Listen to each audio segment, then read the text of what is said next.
Bonjour à tous et bienvenue sur le tutoriel de On-Off. Alors aujourd'hui, je vais vous expliquer comment utiliser le répondeur. Donc évidemment, il faut d'abord se créer un compte, acheter des numéros, etc. Donc là, par exemple, moi j'ai plusieurs numéros.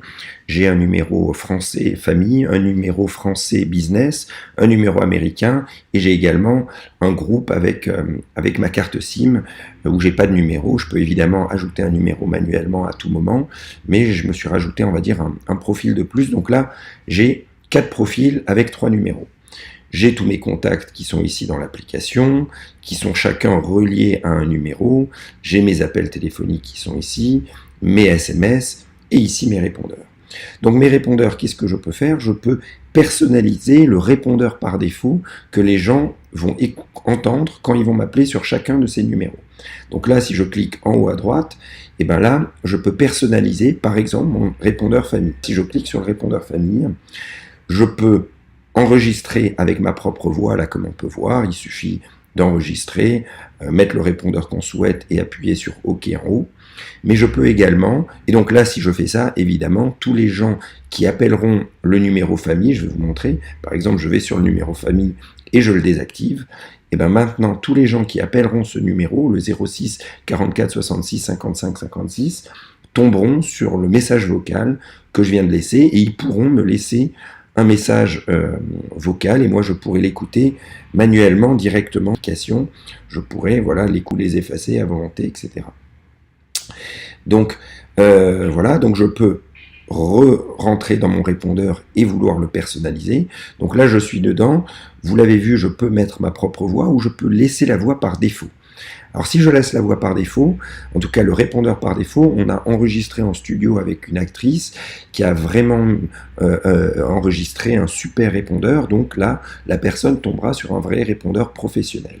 Mais ce qu'on peut également faire, c'est même y changer la langue. Ça c'est assez unique.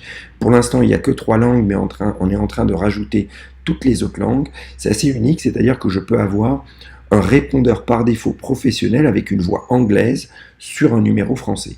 Donc là, ou une voix portugaise, etc. Et donc on est en train de rajouter toutes les langues ici. Ce que je peux faire également, il y a beaucoup de gens qui ils veulent un numéro, mais ils ne veulent pas qu'on puisse leur laisser un répondeur sur un message sur leur répondeur vocal.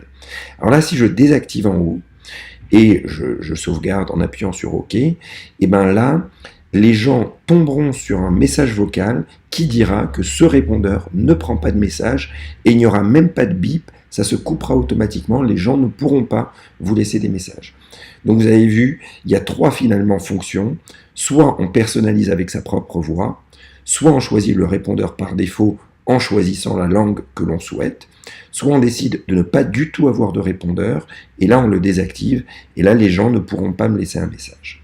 Et en fait, chacun des profils, des groupes avec le numéro, a son propre répondeur. Donc je peux avoir un répondeur différent sur mon numéro famille que le répondeur business ou le répondeur américain, etc.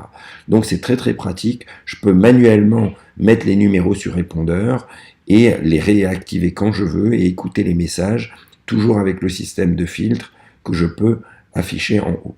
Voilà, j'espère que vous avez compris et que ça vous plaît. En tout cas, n'hésitez pas à mettre des commentaires sur notre Twitter, notre Instagram, etc. et à nous donner le maximum d'avis pour qu'on améliore l'application. Je vous remercie. Au revoir.